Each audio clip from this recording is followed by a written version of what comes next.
So, Andersen, thank you so much for coming and sparing some time to talk with us. A few weeks ago, we were discussing what were the kinds of topics that we wanted to hear about, and there was a real call from the members of this group to hear about quantum computing and security in a post-quantum world. And really, I could think of absolutely nobody better than you to fill that speaker slot. So we're really pleased to have you here. I won't talk too much about you. I'm sure you're going to explain your company and yourself, but it's just great to have someone who's actually putting things into practice rather than just theorizing about a post-quantum world. So Andersen, on that, over to you. It's 30 minutes. Hopefully we'll have time for Q&A at the end. Thank you. Okay, thank you for having me. So let me just clarify. So I have about 25 minutes plus the 10 minutes Q&A. Okay, good. Well, first of all, thank you for having me. And it's a pleasure to talk to you all in the kind of semi-metaverse right now. In terms of my own background, I actually trained as a computer auditor many years ago, over 30 years ago. At the time, there were less than 500 in the world who were doing all this data file interrogation and scrutiny, merging and slicing data and so on. To me, it was just a day job, no big deal. But little did I know, 10 years later in Silicon Valley, people would put 3 more knots behind their salaries because that's what they called data mining. So after that qualification, I worked mostly in financial services for banks and so on. And it's very interesting that I'm talking to this group today, because I actually was looking very heavily into augmented reality about 20 years ago. So that was a little bit earlier than most people. We're just like looking at some of the best engines in the world, and I was almost like tempted to get into one venture myself. In the end, I didn't. And then I for one reason or another, I've spent about 20 years most on projects. Most of them are well, is timely but sad. Security, cybersecurity, counterterrorism, and so on, which is now rather topical. And it's through that exposure that I got to know. I was thrown into deep end at the sort of like government grade, top secret grade cybersecurity. So I picked up a lot of the information from there. So I founded Post Quantum, the company with 2 other founders, including the late Professor Martin Tomlinson, because we were co-directors of a defense electronics company. And one day I was saying, well, since we know so much about all the problems, why don't we try to save the world? Thinking back, it was very tall order, but Martin was saying, in that case, let's look at quantum computing, because when that comes in, it will crack all the public key cryptography and all the signing, and everything will be gone.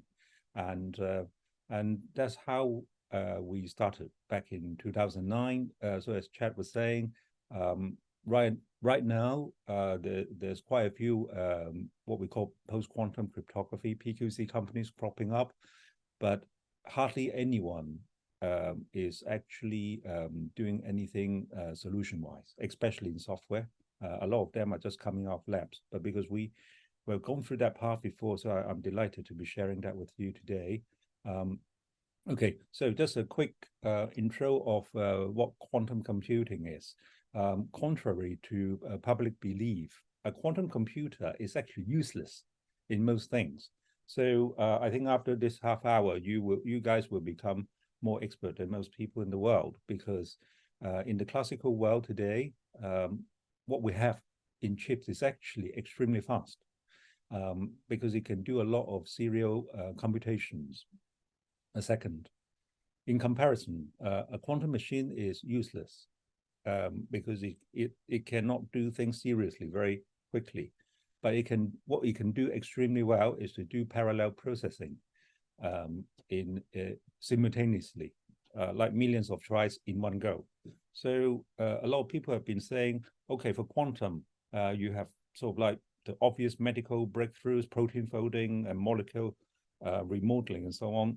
So you can actually discover a lot of drugs without even needing to do the clinical trials, which is true. But there are many other applications that are totally hyped up, and I personally do not believe they will get anywhere. But you know, all the VCs are crazy and throwing money at those computing companies, so it's not me to dispute them. But one thing quantum can do extremely well is to do what we call integer factorization. If you go back to your high school days, I'll explain that in a minute. And once you understand it, that's all to it. So people have been talking about various time frames, like about when it's coming in, 1 to 5 years or what. In the public domain, people have always been talking about, well, maybe 10 years plus.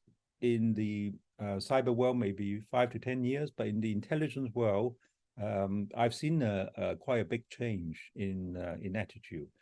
People didn't really used to care much, but in the past few years, things have all changed completely because of the harvest now, decrypt later attack, which I expand in a minute. So in terms of who would be interested in having such a machine, and I can bet my bottom dollar that whoever's come up with the first functioning machine will be keeping quiet. Because all of a sudden you will become the master of the universe. You can crack all the encryption. You can fake all the blockchain cryptocurrency signing to destroy that trust. Why would you want to tell the world? You may as well empty all the Bitcoin wallets before the world goes into meltdown. Okay, this is very sad.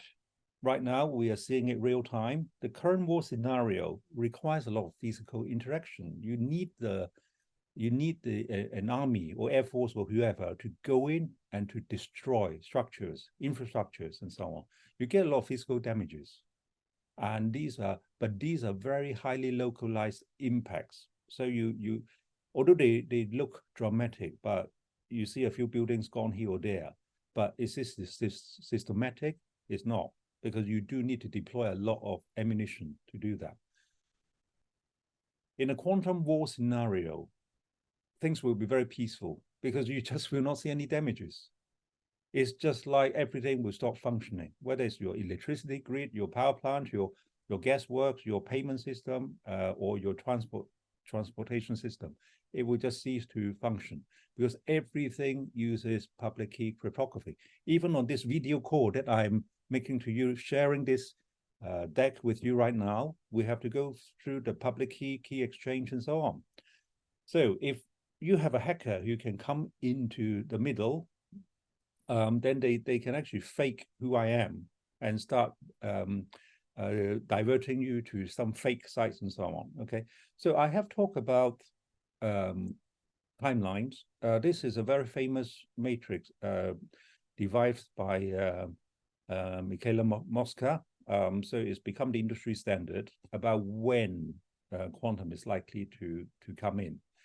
Regardless of when, which I'll explain in a minute, if you look at the expected value calculation, because I did point it out to Michaela, I said, look, you're missing something, because unlike a normal attack, that, okay, there's a low likelihood of something, but then the damage is huge, but there's a high likelihood of something not happening. So the damage is tiny.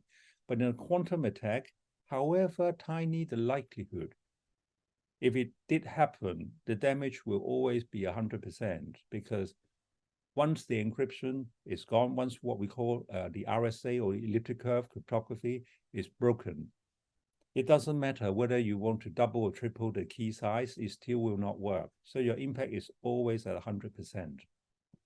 Okay, and by the way, I'm here just talking about public key cryptography here for the key exchange for the digital signing. I'm not talking about symmetric key, because we all use AES 128 or 256. When quantum comes in, AES is actually PQ as long as you double the key size. Then you will still be fine.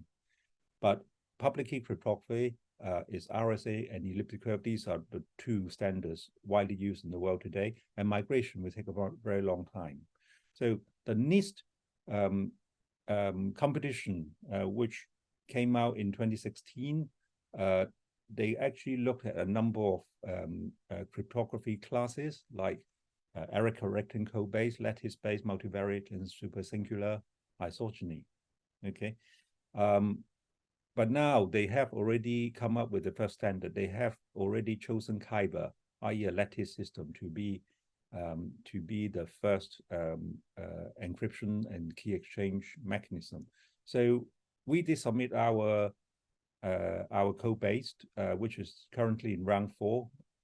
Having said that, it's already been chosen by the German and the Dutch authorities as being the most secure. In fact, the co-inventor of Kyber, some big guns from IBM, he came out saying in an interview he was surprised that our classic McLeese was not chosen because everyone knew it was more secure. So maybe it wasn't chosen for a reason, which I won't expand. What is Harvest now, decrypt later attacks? So right now I'm transmitting something to you. We have a secure tunnel. People cannot understand what we're sending to each other. But what they can do is to do what we call BGP, border gateway attack, to divert the traffic to some strange locations or nodes. And then they can intercept and collect and store the data. They will not be able to understand what's in it, but they're all waiting for a functioning machine to come out, and then they can crack it. People, when I came up with this phrase, when I coined this phrase back in 2015, people thought I was a lunatic. But in the last few years, there have been a lot more evidence proving that for some strange reasons, there was a BGP failure for 2 hours, 3 hours at a time. Traffic was diverted to some Eastern European countries or Russia, and then it was back to normal. I'm not talking about our tiny website here. I'm talking about a wholesale traffic, which was going through Yahoo or Vodafone, and they got diverted. So, and in the last few years, quite a lot of the security agencies in the world have also come out saying, or come out not denying such things are happening. So you can count the UK MI6, GCQ, US NSA, the Dutch BSI, and so on. They are all saying, confirming what I was saying all along, that things like that were happening. So, well, I'm happy to be a pioneer for that, because this particular phrase and this attack vector is now written into law in the US Quantum Computing Cybersecurity Preparedness Act, which was signed into law by Joe Biden in December last year. Because up till then, there were a lot of people saying, oh, well, let's not worry about it until a working quantum machine comes into existence. Why do it now? But the US administration, by the way, was extremely slow in coming up with this kind of ideas, but the giant has woken up and is taking global leadership in it. And you can see there's been a sea change in the attitude in the past 18 months. So Joe Biden saying, I don't care when it's coming in, the threat is real and present, and we have to do something now. So there is a very strict timetable on when people have to comply by, okay? So I have talked about public key cryptography. We have the usual suspects, Russian aggression, Chinese ambitions, Harvest now, decrypt later, the NIST standardization, and so on. So you have a lot of factors which are accelerating the adoption of it. And it affects everyone. Obviously, defense and national security are the ones, but I would say the utilities, oil and gas, gas works, and so on, they are a lot more vulnerable because they use what we call the SCADA protocol, which is not very, well, in fact, it's not secure at all. So it goes all the way to cryptocurrencies and the metaverse and so on, which we have to think about on how to protect in a very big way, because I do know the blockchain world very well. In fact, we're thinking of entering it a couple of years ago, but I kind of concluded unless I could build something end-to-end secure, it will not be very effective. Okay, I know I'm running out of time, so I won't go through all these in detail. I can send you all the deck afterwards. But electricity grid attack, if people can emulate, can hack in, and they can emulate what we call an EMP, electromagnetic pulse attack, it doesn't matter whether you have mechanism to repair the transformer. They will just come in like every 2-3 months and blow you up, and then you have to start again. Bank payments will all ground to a halt.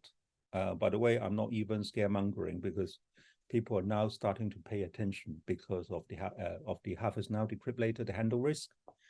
Cryptocurrency, well, is because beginning of this session, I was asking like, what's the split between people, so blockchain based or AR, VR based, and I think it's kind of a good mix. So I will just explain cryptocurrency. Wallet signing is a huge problem, because unless you do everything end-to-end secure from the origination of your identity, and then the access into wallet and how you do the transaction, people can come in various points in hacking you.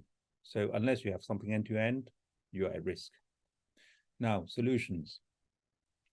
Just now we're talking about, okay, what is a lab invention and what is a real productization. So let me give you one example. I like tinkering with classic cars. So if it's a lab, it's more like some scientists have just discovered that, oh, if I add air and fuel together and cause a combustion, that's wonderful. So it can drive an engine, can drive a car. So why don't we do it? But if you ask them to do it, they will say, hang on, that's not my job. All I'm interested is whether the mixture should be 90-10 or 93-7 and so on. That's the optimization that I love. Building the car, designing car is not my problem. It's the same in software. Where we are right now, we've got a number of PQC algorithms which we can use both in the current real world or in Metaverse. But these are just like lab mathematics. You still have to transfer them into protocols so that people will know what to do, how you do the handshaking, what happens if it fails, how you can do the re-handshaking, and so on. So you do need a new set of people who work on it. So I'm sure you're familiar with IETF, which is the world kind of open forum for that. Then IETF will still tell you that it's not my job to implement it. Now you're talking about a car.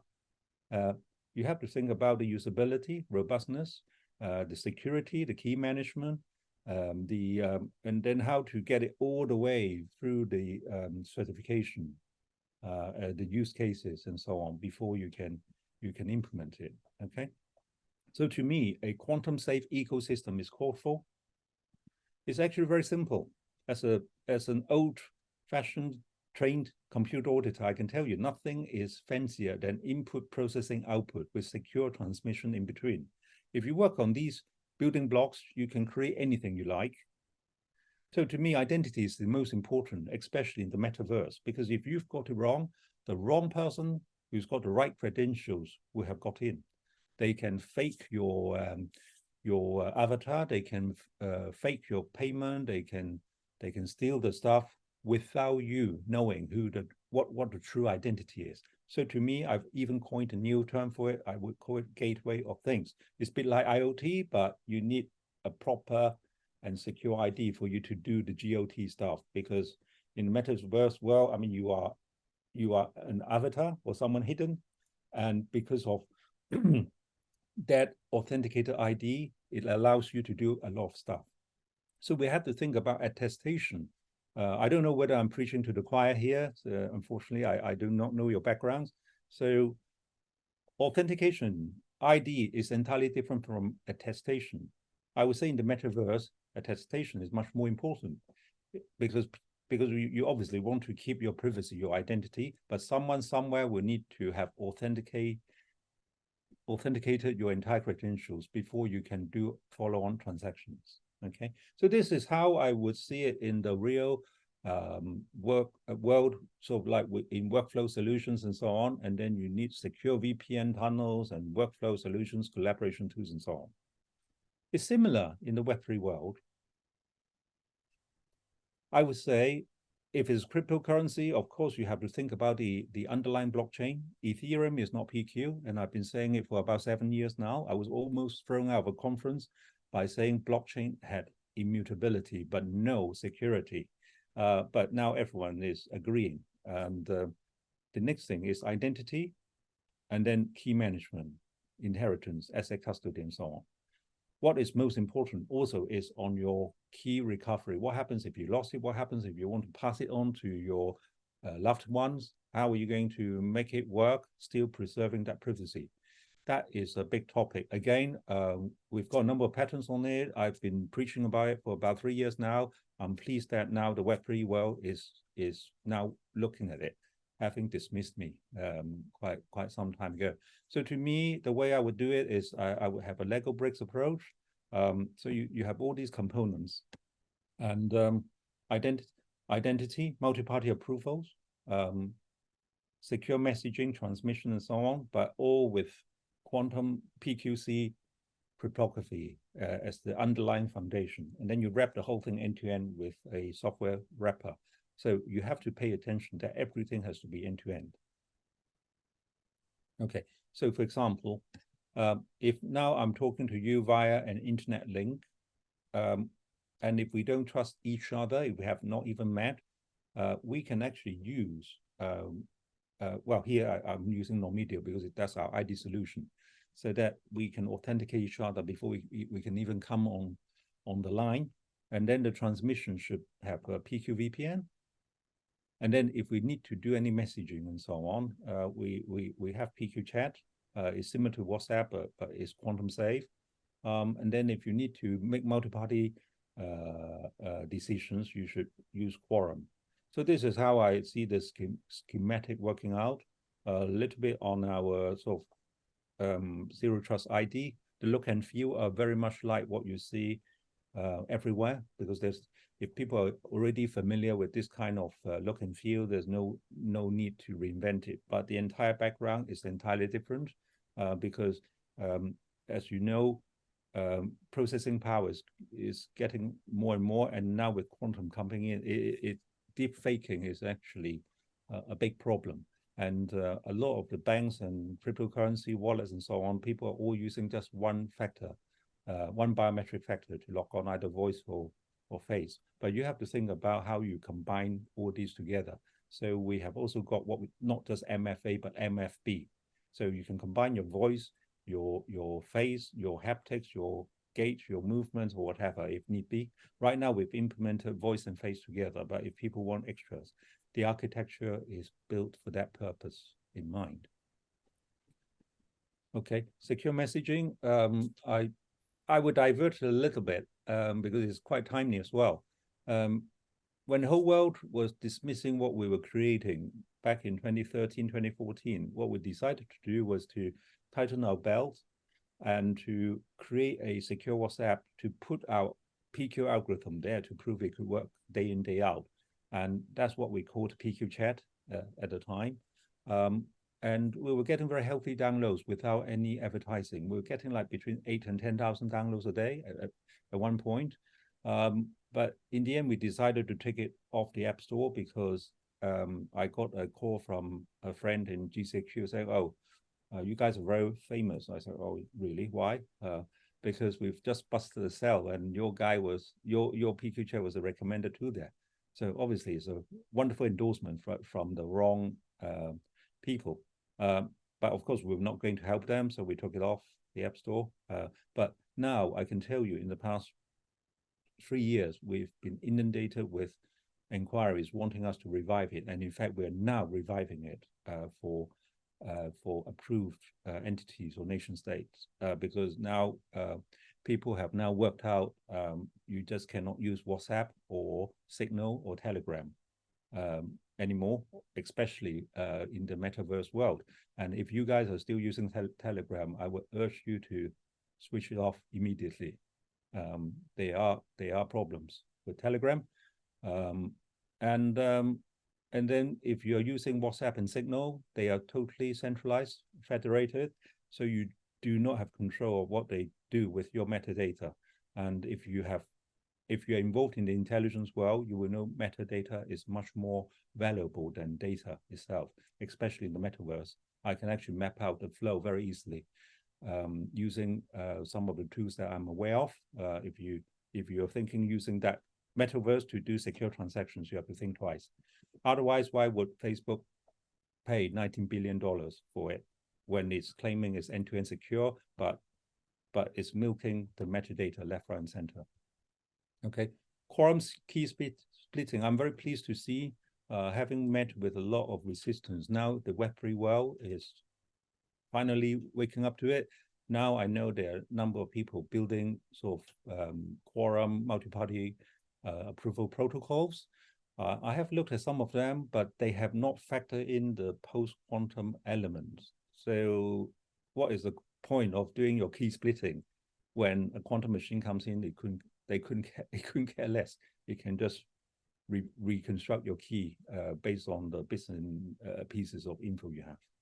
Okay, putting them all together. So if you go back to the wallet scenario, nothing is more complicated than me needing to send something. Whether I want to send a coin in a transfer or send a document to you, it should have multi-party approval in there. In this case, is sending something to a stock exchange. But it can also be the case that now I have lost the key to my wallet. I need to recover it. I need my trusted key fragment guardians to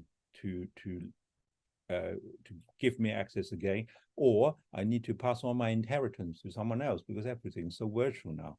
I just cannot go to a bank with a piece of paper signed to prove it actually came from my friend or someone who decided to give me all the coins or credits or whatever. Well, a little bit on the company. I've told you that our classic McLeese invention is currently in round 4 of the NIST competition, even though it's been chosen by the German and Dutch authorities. And IETF, we proactively submitted a hybrid PQ VPN proposal when they didn't think they needed one, but now that's just become the global standard for secure transmission. A little bit of blurb on what we have, and this is about it. So let's journey together into the post-quantum world, especially in the metaverse world. Andersen, thank you very much for that. I hope that's kind of appropriate for your audience. Yeah, it was really great, and I'm hoping for some questions. Can people kind of indicate if for some questions? You don't want me asking questions, so who's going to go first? We'll be seeing some avatars popping up. If really no one's got a, I have actually one. Sorry. Yeah, Elmar. Yeah, Brilliant. yeah, Elmar Thank from you. Deutsche Telekom. So first of all, thank you so much for this great presentation. I just have one question regarding the blockchain part. So generally, I strongly agree with the point that using a blockchain is not really recommended for a metaverse at all, but because of the technical limitations, especially in scalable applications. But so far, I thought the only one reason to use a blockchain in the context of a metaverse would be for identity management, in order to have a secure identity management. And now you mentioned actually blockchain itself is immutable, but it's not really secure. Could you maybe shortly give a short explanation on that point? So because it would mean actually you don't need in any case a blockchain for the metaverse if it's not secure.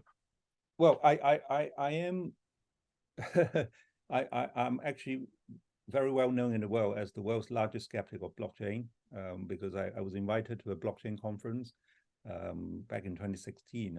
When it was my turn to speak, I said, well, blockchain has immutability but no security. I was almost like escorted off the conference in front of 250 people until my fellow panelists said, oh, he's right. And my fellow panelists, like, it was the head of blockchain at NASDAQ, head of blockchain at UBS, and so on. So they were not tiny people either. Now, in London, we have a free newspaper called the Evening Standard. If you live in London, I think you would have seen one. So blockchain is a bit like me having created a front page article. Okay, so I've given it to my editor for printing, but someone hacked in and changed my headline when I say, well, Elvis is dead, and the new headline is Elvis on the moon. Then that paper gets printed 5,000 times or 200,000 times. Okay, now it's in everyone's hand, and it becomes immutable because no one can actually delete that record anymore, but it's wrong. So blockchain is very good at recording something which you cannot erase, but whether it's right or not, you need something else.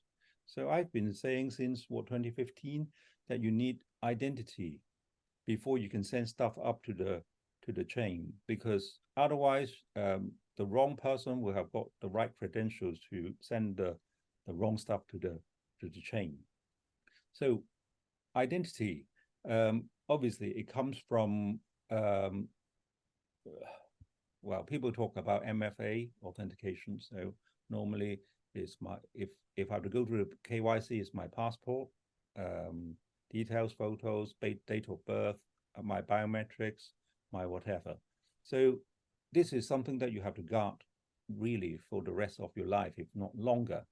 When a quantum machine comes in, or if deep faking is good enough, people can then start creating synthetic identities based on what you have, and that becomes a different attack surface altogether, and that really will be much more difficult to address. So this is why you need, if people want to have biometrics, you do need multi-factor biometrics. One is no longer sufficient. I hope that explains the immutability versus security. Absolutely, thank you. And I now understood from which direction you come from. So generally, it can be secured, but only if you put a second layer, like an authentication layer.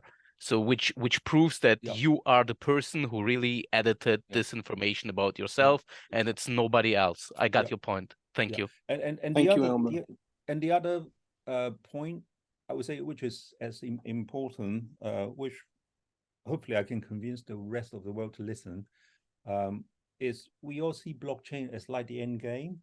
Like we created something, put it on the chain, and then you have it linked to one block after another, and that becomes immutable.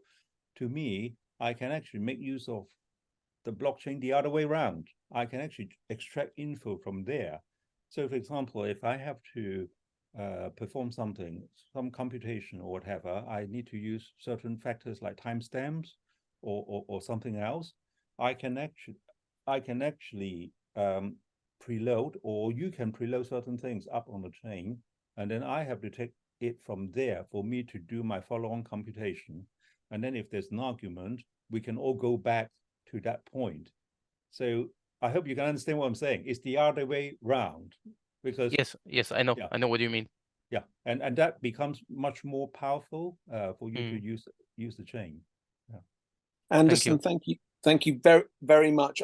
I think we need to draw this to your section to a close, because we've got some other items on the agenda. But thank you very, very much, and I hope that I'm speaking for everyone when I say that we would love to have you back in the future, because I feel like lots and lots of people are warming up with their questions. Yeah, sure. And you gave a really brilliant talk, tour de force. Thank you very, very much.